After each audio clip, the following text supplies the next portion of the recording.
bitta stakan suvni ichib yubordim-da, keyin ketidan yana bitta stakan suv ichib yubordim. Keyin ro'zadorligim esimga tushib qoldi. Nima bo'ladi?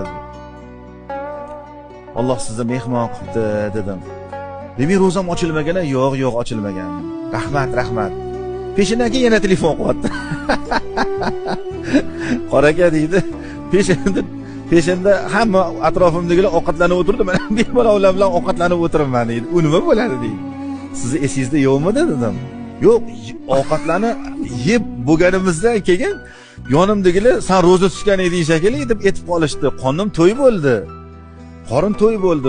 Ertalab suv ichuvdim, peshinda tushlik qilib oldim. Endi bu yoq nima bo'ladi deydi. Siz bizani duo qiling dedim.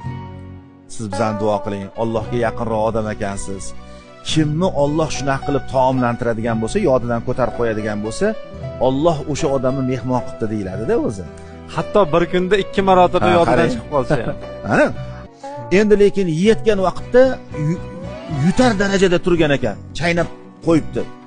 Ro'zadorligi esiga tushsa, darrov og'zidan chiqarishligi kerak bo'ladi, sharti shu. Lekin yeb bo'pti, ichib bo'pti, o'tirib ro'zadorligi esiga tushib qolsa, Alloh uni mehmon qilgani bo'ladi, ro'za ochilib ketmaydi.